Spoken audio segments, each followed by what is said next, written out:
Bapak Ibu, saudara-saudara sekalian, Shalom, Tuhan berkati Bapak Ibu dan saudara semua.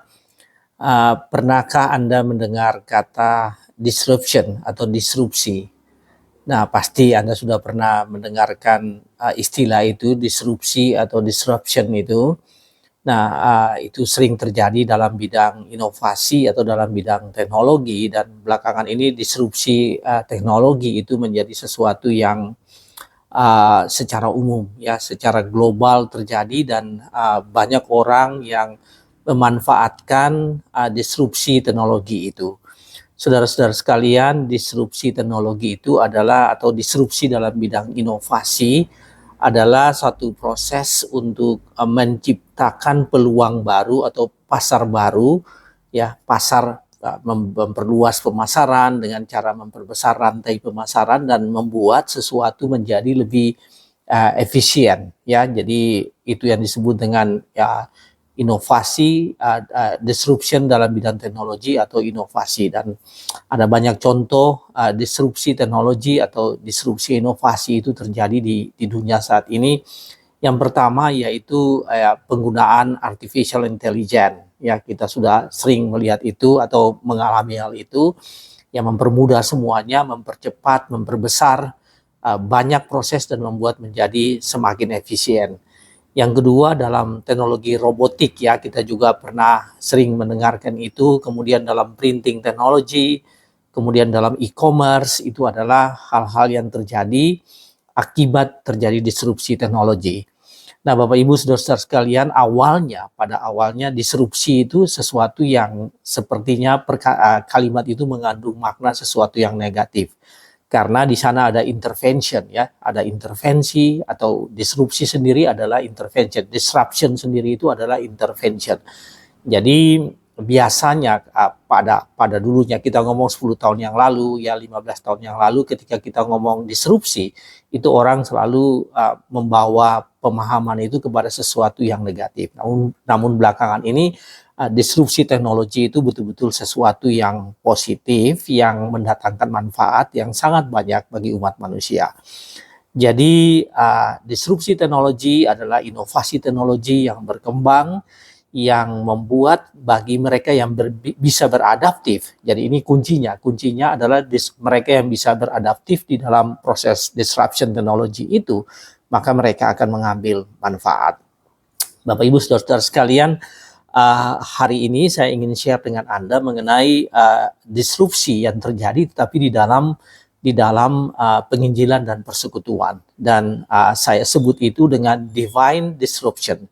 Divine disruption adalah disrupsi yang dilakukan oleh Allah, atau disrupsi yang dikehendaki oleh Allah untuk menjangkau dunia ini, agar kekristenan bisa berkembang dan menjangkau dunia ini dengan lebih cepat dan dengan lebih berhasil guna, ya, berdaya guna dan berhasil guna. Jadi divine disruption itu adalah suatu proses di mana saya ingin sampaikan, saya disclaimer dulu. Saya ada satu disclaimer bahwa memang Allah tidak bekerja dengan sesuatu yang bersifat disrupsi. Semuanya itu memang dirancang oleh Allah. Tetapi kita bisa menilai itu dari sisi kita bahwa ini satu disrupsi. Jadi satu intervensi yang dilakukan, ya, untuk mengubah apa yang sedang terjadi supaya hal yang lebih baik itu menjadi lebih cepat, lebih baik, lebih berhasil guna dengan apa yang sudah terjadi selama ini dibandingkan dengan apa yang terjadi selama ini. Nah, itu yang disebut dengan divine disruption. Apa itu divine disruption? Divine disruption adalah disrupsi yang dilakukan Allah untuk menjangkau dunia ini dengan secara lebih cepat, dengan secara lebih berhasil guna, agar lebih banyak orang diselamatkan. Itu yang dimaksudkan dengan divine disruption. Nah, pada bulan April tahun 2022 ada satu penulis yang bernama Boyd Bailey. Boyd Bailey itu dia menulis artikel dengan judul Divine Disruption. Ya, jadi sudah ada artikel yang berjudul Divine Disruption, dan di mana dia menyampaikan bahwa divine disruption itu adalah cara Allah untuk mempercepat kehendaknya dan membenarkan bukan membenarkan lagi, tetapi clarify panggilannya. Jadi dalam rangka meluruskan panggilannya, ya. Jadi apa itu divine disruption menurut artikel yang ditulis oleh Boyle Bailey, ya. Boyle Bailey ini mengatakan bahwa divine disruption itu adalah cara Allah untuk memproses pencapaian kehendaknya, ya, kehendak Allah, rencana Allah, dan membenarkan, mengklarifikasi kembali panggilan Tuhan, ya. Dan disruption yang dilakukan oleh Allah ini bersifat permanen, ya. Divine disruption ini permanen dan memiliki pengaruh atau dampaknya yang jangka panjang. Jadi divine disruption itu adalah satu proses yang permanen, yang bukan sementara tapi permanen, dan mempunyai dampak yang jangka panjang. Ya, itu yang disebut dengan divine disruption. Saudara-saudara sekalian, saya ingin kita membaca dari Kisah Para Rasul pasal 8 ayat 26 sampai dengan ayat 40. Dan Anda sudah tahu cerita tentang ini, ya. Cerita ini disebut diambil dari Kisah 8 ayat 26, Kisah Para Rasul 8 ayat 26 sampai 40. Ini judul perikopnya sida-sida dari Ethiopia. Tetapi kalau Anda baca di terjemahan baru, ini disebut dengan pembesar dari Ethiopia. Jadi kalau dalam bahasa Alkitab terjemahan sebelumnya, LAI, judul dari perikop ini adalah sida-sida dari Ethiopia. Tapi sekarang ini dengan Alkitab terjemahan baru ini judulnya pembesar dari Ethiopia. Saya lebih senang menggunakan kata sida-sida dari Ethiopia karena itu mempunyai makna yang sangat luar biasa, yang sangat dalam. Nah, saudara, Anda tahu cerita tentang sida-sida dari Ethiopia. Saya akan membaca dengan cepat supaya kita memahami. Nanti Anda bisa membaca Alkitab Anda, Kisah Para Rasul ayat 8, pasal 8 ayat 26 sampai ayat 40 yang demikian bunyinya. Kemudian berkatalah seorang malaikat kepada Filipus, katanya, bangunlah dan berangkatlah ke sebelah selatan menurut jalan yang turun dari Yerusalem ke Gaza, jalan itu jalan yang sunyi. Lalu berangkatlah Filipus, adalah seorang Ethiopia, seorang sida-sida, pembesar dan kepala perbendaharaan Sri Kandake, Ratu Negeri Ethiopia, yang pergi ke Yerusalem untuk beribadah. Sekarang orang itu sedang dalam perjalanan pulang dan duduk dalam keretanya sambil membaca kitab Nabi Yesaya. Lalu kata Roh kepada Filipus, pergilah ke situ dan dekatilah kereta itu. Filipus segera ke situ dan mendengar sida-sida itu sedang membaca kitab Nabi Yesaya. Kata Filipus, mengertikah Tuhan apa yang Tuhan baca itu? Jawabnya, bagaimana aku dapat mengerti kalau tidak ada yang membimbing aku? Lalu ia meminta Filipus naik dan duduk di sampingnya. Nas yang dibacanya itu berbunyi seperti berikut. Seperti seekor domba ia dibawa ke pembantaian, dan seperti anak domba yang keluh di depan orang yang menggunting bulunya, demikianlah ia tidak membuka mulutnya. Dalam kehinaannya berlangsunglah hukumannya. Siapakah yang akan menceritakan asal-usulnya? Sebab nyawanya diambil dari bumi. Maka kata sida-sida itu kepada Filipus, aku bertanya kepadamu tentang siapakah Nabi berkata demikian, tentang dirinya sendiri atau tentang orang lain. Maka mulailah Filipus berbicara dan bertolak dari nas itu, ia memberitakan Injil Yesus kepadanya. Mereka melanjutkan perjalanan mereka dan tiba di satu tempat yang ada air. Lalu kata sida-sida itu, lihat di situ ada air. Apakah halangannya jika aku dibaptis? Saud Filipus, jika Tuhan percaya dengan segenap hati, boleh. Jawabnya, aku percaya bahwa Yesus Kristus adalah anak Allah. Lalu orang Ethiopia itu menyuruh menghentikan kereta itu dan keduanya turun ke dalam air, baik Filipus maupun sida-sida itu, dan Filipus membaptis dia. Dan setelah mereka keluar dari air, Roh Tuhan tiba-tiba melarikan Filipus, dan sida-sida itu tidak melihatnya lagi. Ia meneruskan perjalanannya dengan sukacita. Tetapi ternyata Filipus ada di Asdod. Ia berjalan melalui daerah itu dan memberitakan Injil di semua kota sampai tiba di Kaisarea. Saudara, bacaan cukup panjang ya, dari Kisah 8 ayat 26 sampai 40. Cerita tentang sida-sida dari Ethiopia. Nah, Lukas menjelaskan bahwa pada saat itu Filipus berada di Samaria. Tapi kemudian Roh Tuhan atau malaikat Tuhan meminta Filipus untuk tinggalkan Samaria dan pergi menjumpai sida-sida yang sedang dalam perjalanan pulang dari Yerusalem ke Ethiopia. Dia berada di satu jalur perjalanan, yaitu dari Yerusalem ke Gaza dan melalui jalan yang disebut dengan jalan sunyi. Ya, di dalam bahasa Inggris, Alkitab bahasa Inggris disebutkan dengan desert road atau jalan padang pasir. Ya, jadi bukan jalan seperti biasanya. Dia sedang dalam satu perjalanan dan kemudian Filipus, malaikat Tuhan meminta atau Tuhan meminta Filipus untuk pergi menemui sida-sida tersebut. Saudara-saudara sekalian, sida-sida ini berasal dari Ethiopia. Ya, Ethiopia adalah salah satu bagian, sekarang ini adalah satu negara di sebelah timur dari benua Afrika, timur utara, ya, timur atau utara timur dari benua Afrika, ya, dekat dengan Somalia, dekat dengan Sudan dan dekat dengan Mesir. Jadi di sebelah selatan Mesir, sebelah tenggara dari Sudan. Nah, Ethiopia sejak dulu adalah satu kerajaan dan sida-sida ini bekerja di kerajaan Ethiopia kepada ratu yang memerintah pada saat itu. Kemudian dikatakan bahwa dia datang ke Yerusalem dan kemudian menghadiri festival di Yerusalem, dan dalam perjalanan pulang dia membaca, sedang dalam perjalanan di keretanya dia membaca dari surat atau kitab Nabi Yesaya. Ya, Yesaya 53 persisnya dia membaca tentang hal itu, dan kemudian Tuhan mengutus Filipus untuk datang menjumpai sida-sida itu. Saudara-saudara sekalian, Ethiopia itu seperti tadi saya sebutkan berada di Afrika, dan Tuhan telah memerintahkan kepada murid-muridnya untuk memberitakan firman di Yerusalem, di Yudea, di Samaria sampai ke ujung bumi. Dan pada saat Filipus dipanggil ini dia berada di Samaria. Jadi kalau Anda membaca dari bagaimana Injil mulai berkembang, pertama itu pemberitaan Tuhan itu terjadi di Yerusalem, kemudian di seluruh Yudea. Nah, sekarang Injil udah masuk sampai di Samaria. Injil udah masuk sampai di Samaria, dan Anda baca dari awal dari Kisah Para Rasul pasal 8 ini, bagaimana orang-orang di Samaria itu dijamah oleh Tuhan. Termasuk ada seorang tukang sihir yang bernama Simon. Simon tukang sihir itu yang tadinya tidak percaya, dia menjadi percaya. Jadi pelayanan Filipus di Samaria itu sangat hebat, ya, luar biasa. Filipus tercatat sebagai salah seorang murid Tuhan, bukan satu dari antara 12 murid, bukan dia satu dari 7 murid yang diangkat untuk membantu murid-murid, ya, atau diaken yang diangkat untuk membantu murid-murid. Dan dia melayani di Samaria, dan dia menyampaikan firman Tuhan, dan banyak orang menjadi percaya, termasuk salah seorang tukang sihir yang bernama Simon. Ya, dia berada di sana. Filipus berada di sana, namun kemudian dia dipanggil Tuhan untuk melayani seorang sida-sida yang berasal dari Ethiopia.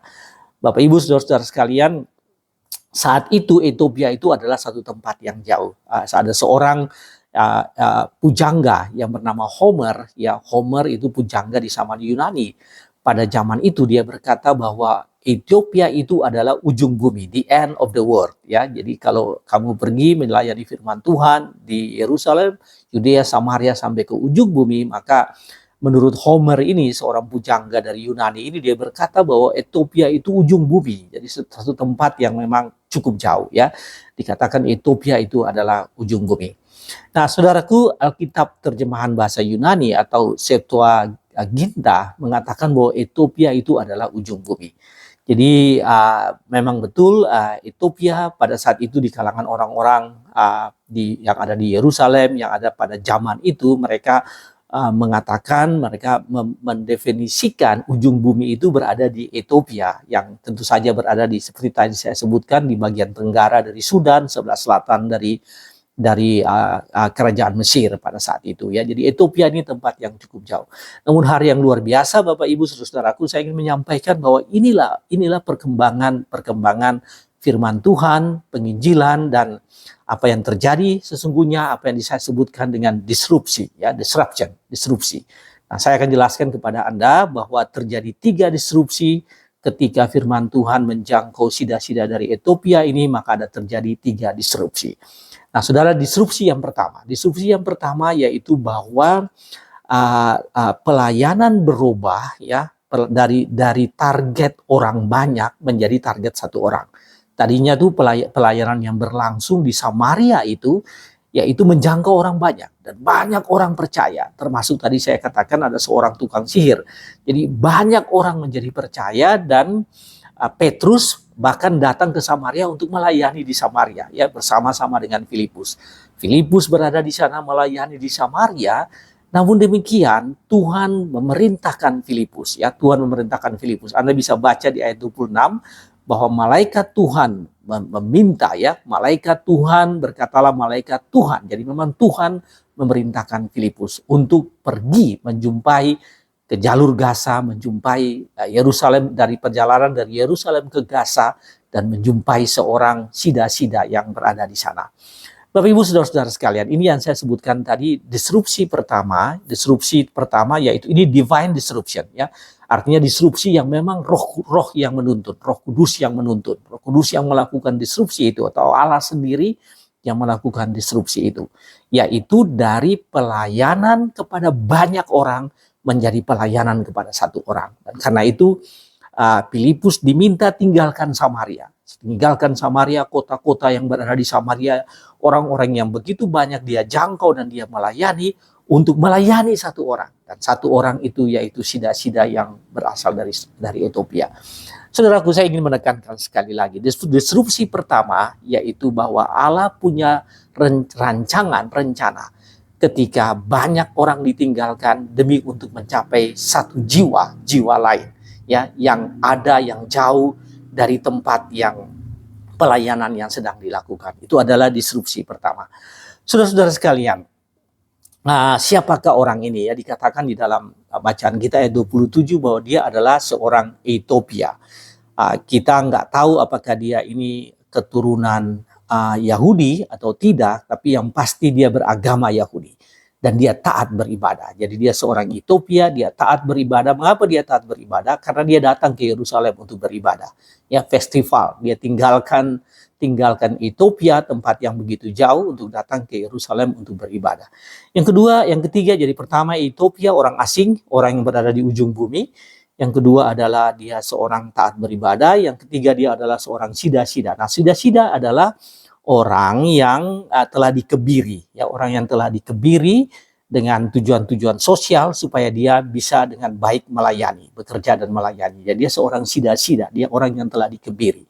Dan keempat dikatakan bahwa dia seorang pembesar, ya, dia seorang pejabat. Tapi yang kelima yang luar biasa, tidak hanya disebutkan pejabat, disebutkan dalam bacaan kita tadi, dia adalah pejabat dan yang bertanggung jawab terhadap keuangan, ya, keuangan yang ada di Ethiopia. Dengan kata lain, kita bisa menyamakan dia dengan seorang menteri keuangan. Jadi dia adalah menteri keuangan, seorang pejabat, seorang sida-sida sehingga dia full time melayani ratu pada saat itu. Dia seorang Ethiopia, dari kerajaan Ethiopia, dan dia seorang yang taat beribadah. Bapak Ibu Saudara-saudaraku, dengan status ini Anda melihat bagaimana disrupsi yang terjadi, ya, divine disruption yang terjadi yang Tuhan lakukan, yaitu meninggalkan Samaria dengan orang banyak, dengan pelayanan yang begitu hebat, pergi menjumpai sida-sida dari Ethiopia. Pasti Tuhan mempunyai rencana yang luar biasa, ya. Nanti kita akan melihat. Saudara-saudara sekalian, pada abad kedua, ya, pada tahun 180 Masehi, seorang yang bernama Santo Irenaeus ini berasal dari Lyons. Lyons itu berada di Prancis. Dia berasal dari Lyons. Dia menulis satu buku. Dia melakukan riset dia ini ditulis di abad kedua. Jadi dia melakukan riset terhadap sejarah-sejarah di Ethiopia. Kemudian dia keluar dengan bukunya yang berjudul Against the Heresies. Against the Heresies atau artinya melawan heresies, itu bidat-bidat atau ajaran-ajaran sesat, melawan ajaran-ajaran sesat. Dan dia mengatakan bahwa sida-sida dari Ethiopia itu ini berdasarkan penelitian sejarah, ya, dan itu orangnya bernama Irenaeus, ya. Santo Irenaeus ini dia melakukan penelitian. Kemudian dia berkata bahwa sida-sida dari Ethiopia itu bernama Simeon Bakos, ya, Simeon Bakos. Dan dikatakan oleh Santo Irenaeus bahwa Simon Bakos ini dia kembali dan dia melayani di Ethiopia. Jadi tidak secara eksplisit menyampaikan apa yang dia lakukan sampai mungkin saja dia berkembang, ya, agama Kristen berkembang di sana, tapi dia mengatakan, Santo Irenaeus mengatakan bahwa sida-sida yang bernama Simeon Bakos ini Simeon Bakos dia kembali ke Ethiopia dan dia melayani di Ethiopia sebagai seorang Kristen. Saudaraku, kalau Anda ke Ethiopia saat ini, atau kalau Anda mencari informasi tentang Ethiopia, Anda akan mendapatkan bahwa Ethiopia saat ini ada sekitar 60% dari penduduknya beragama Kristen. Dan ini salah satu negara di Afrika Utara, ya, di mana orang Kristen cukup banyak. Kira-kira ada 36 juta, dan gereja-gereja di Ethiopia itu adalah gereja yang termasuk gereja ortodoks atau gereja yang pertama berada di Afrika. Jadi firman Tuhan digenapi. Kamu akan menjadi saksi bagiku, atau kamu harus pergi melayani di Yerusalem, seluruh Yudea, Samaria, sampai ke ujung bumi. Dan ternyata sebelum Injil masuk ke Afrika, ke Eropa, Injil oleh Paulus, Filipus sudah membawa Injilnya ke seorang yang sida-sida ini, yang bernama Simeon Bakos ini, dan kemudian dia kembali dan dia mengembangkan pelayanan dan gereja di Ethiopia atau di Afrika. Bapak Ibu Saudaraku, saya ingin mengatakan demikian, bahwa disruption yang pertama tadi adalah disrupsi terhadap banyak orang menjadi melayani satu orang. Ternyata Allah punya rencana pelayanan terhadap satu orang ini. Banyak orang ditinggalkan melayani satu orang. Tuhan Yesus meninggalkan 99 atau banyak domba-domba demi untuk menjangkau satu domba yang tersesat. Dan pada saat itu Filipus meninggalkan banyak orang di Samaria untuk menjangkau satu orang yang sedang dalam perjalanan pulang ke Ethiopia, dan dia dijamah oleh Tuhan dan dia menjadi berkat bagi banyak orang. Saudara, dari disrupsi pertama ini apa artinya bagi kita? Bahwa Tuhan datang untuk menemui setiap orang. Tuhan mempunyai rencana untuk menemui setiap orang, dan Tuhan ingin supaya setiap jiwa itu diselamatkan. Setiap jiwa berharga di mata Tuhan. Dia mau meninggalkan yang banyak demi yang sudah selamat, demi untuk mencapai satu orang yang belum selamat. Saudara, pelajaran bagi Anda yaitu bahwa Tuhan mencari dan menemui Anda. Sebagai pribadi, Tuhan mencari dan menemui Anda. Kalau Anda sebagai seorang pelayan, maka Anda siap-siap untuk mengalami disrupsi, melakukan disrupsi di mana Tuhan memanggil Anda untuk memperhatikan orang-orang yang satu, yang sedikit, yang minoritas, yang keluar dari mayoritas menjumpai orang yang minoritas atau bahkan hanya satu orang. Adakan waktu untuk melayani seseorang, karena dengan melayani seseorang itu rancangan Tuhan, rencana Tuhan yang lebih besar lagi akan terjadi. Jadi itulah disrupsi pertama. Disrupsi pertama, Tuhan mengasihi setiap orang, meninggalkan banyak orang yang sudah percaya untuk mencapai satu orang yang belum percaya. Dan Tuhan mempunyai rencana bagi setiap orang, karena Tuhan ingin setiap orang diselamatkan, termasuk ya sida-sida yang dari Ethiopia ini. Saudara, itu disrupsi yang pertama. Disrupsi yang kedua yaitu dari Samaria ke jalur perjalanan dari Yerusalem ke Gaza, dari tempat yang ramai ke tempat yang sepi. Itu disrupsi yang kedua. Samaria menjadi ke ujung bumi, ya. Memang tidak langsung ke ujung bumi, tapi menjangkau orang yang berasal dari ujung bumi. Dari Samaria banyak orang ke satu orang, dan yang kedua dari Samaria ke ujung bumi, ya. Dari tempat geografi yang satu ke geografi yang lain yang tidak diperhitungkan. Saudara, saya ingin menyampaikan kepada Anda bahwa jarak dari Samaria ke tempat pelayanan itu, yaitu ke jalur yang dinamakan dengan jalan sunyi. Ya, kalau Anda baca di ayat 26 dikatakan jalan sunyi, bahwa sida-sida Ethiopia ini sedang berada di jalan sunyi. Jalan sunyi atau desert road, ya, jalan yang tidak banyak orang jalan di sana, sehingga dinamakan jalan sunyi, yang berada kira-kira di bagian tenggara Yerusalem, ya, dari barat laut, ya, dari barat laut dari Yerusalem, ya, barat daya Yerusalem, dari barat daya Yerusalem. Jadi selatan barat dari Yerusalem, sedang dalam perjalanan ke situ dan menuju ke Gaza, ya, menuju ke Gaza. Dalam perjalanan ke situ sangat sepi, kira-kira 100 km jauhnya. Dan Filipus datang dan menjumpai sida-sida ini di sana. Saudara, jarak 100 km ini yang saya ingin Anda mendapat perhatian terhadap hal itu. 100 km jaraknya. Tinggalkan itu, pergi 100 km, dan Tuhan membawa Filipus, ya, Tuhan membawa Filipus dengan cara Tuhan membawa Filipus dari Samaria 100 kilometer jauhnya mendapatkan sida-sida dari Ethiopia yang sedang dalam perjalanan itu. Jadi 100 kilometer jauhnya. Tapi kalau Anda baca di ayatnya yang terakhir, ayat 40, saya ingin baca ayat 39 dan 40 kepada Anda. Ayat 39 dan 40 mengatakan begini. Dan setelah mereka keluar dari air, ini setelah dibaptis ya, setelah sida-sida Ethiopia itu dibaptis, Roh Tuhan tiba-tiba melarikan Filipus dan sida-sida itu, dan sida-sida itu tidak melihatnya lagi. Jadi begitu selesai dibaptis, Tuhan mengambil Filipus lagi, dan Filipus tidak, sida-sida itu tidak bisa melihat Filipus lagi. Kemudian ia meneruskan perjalanannya dengan sukacita. Sida-sida meneruskan perjalanannya dengan sukacita. Kemudian ayat 40. Tetapi ternyata Filipus ada di Asdod. Asdod ini satu kota yang berada di Gaza, sebelah utara. Ya. Kemudian ia berjalan melalui daerah itu dan memberitakan Injil di semua kota. Sampai ia tiba di Kaisarea. Bapak Ibu,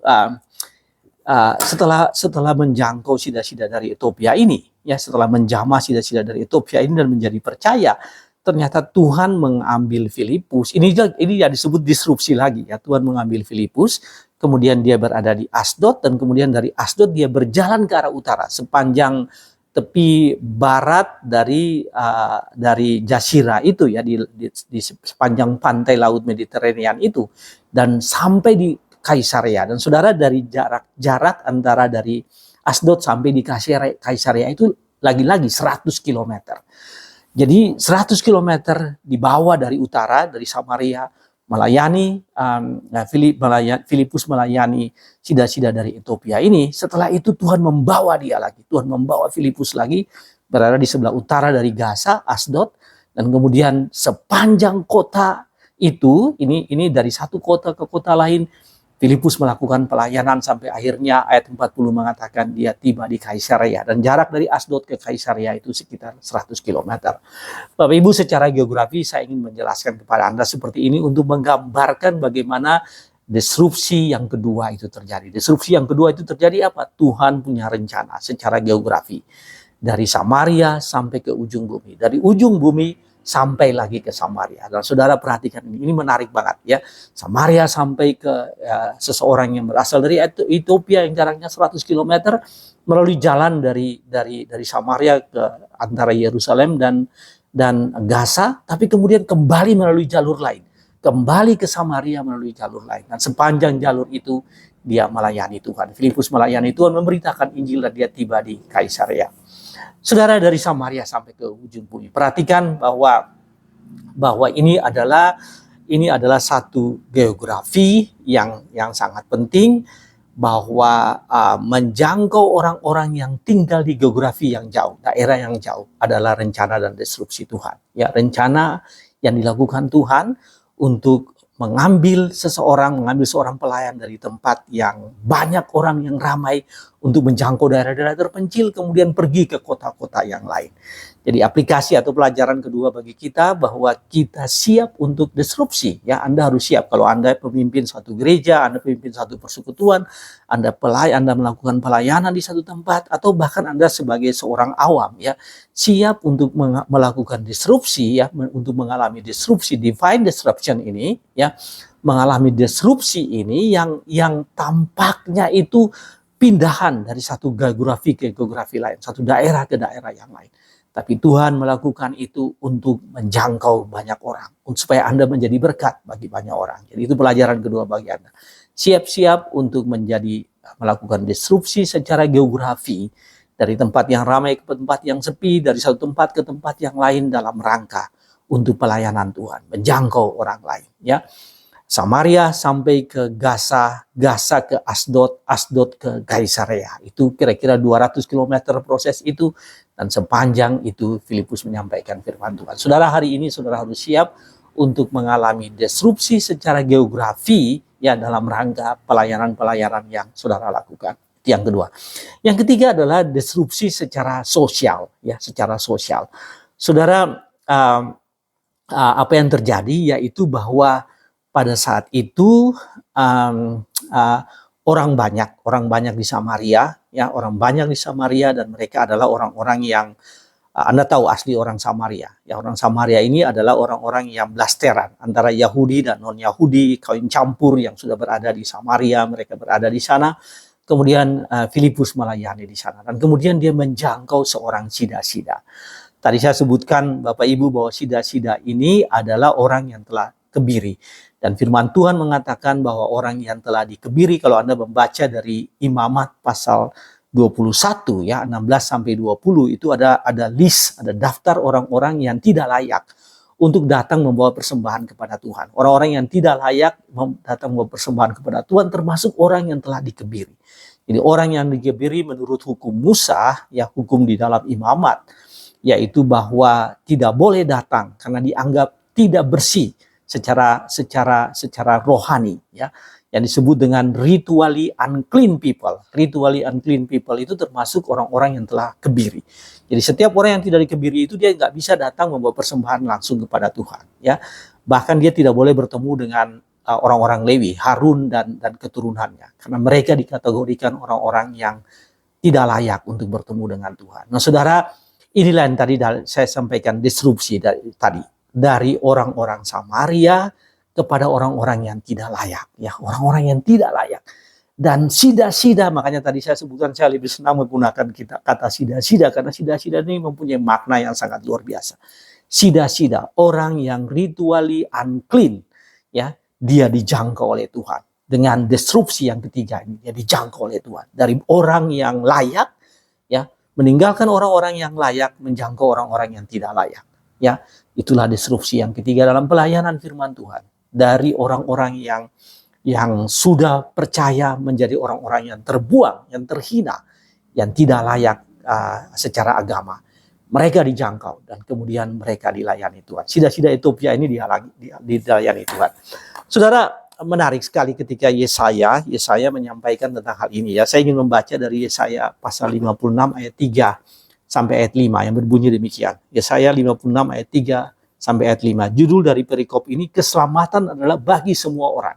Keselamatan bagi semua orang. Yesaya pasal 56. Kemudian ayat 3 mengatakan begini, janganlah orang yang kebiri berkata, orang yang sudah kebiri berkata, sesungguhnya aku ini pohon yang kering.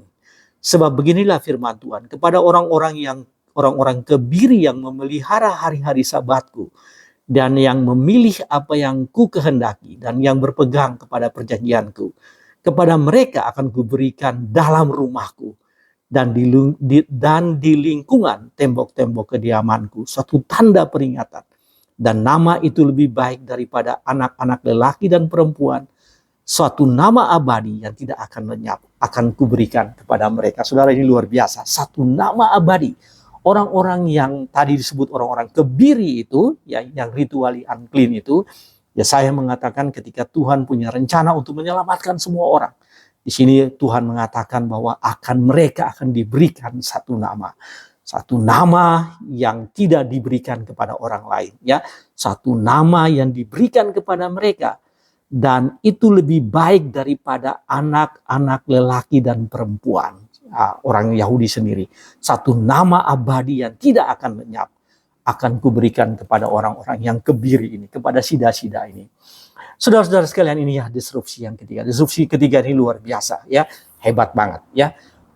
Tuhan memerintah Filipus yang divine disruption tadi meninggalkan tempatnya melayani seseorang yang hina, seorang yang tidak anggap, yang sudah dianggap oleh manusia dan bahkan agama menyatakan bahwa tidak layak, tapi menjangkau mereka. Dan itu adalah kegenapan dari apa yang disebut dalam Nabi Yesaya tadi.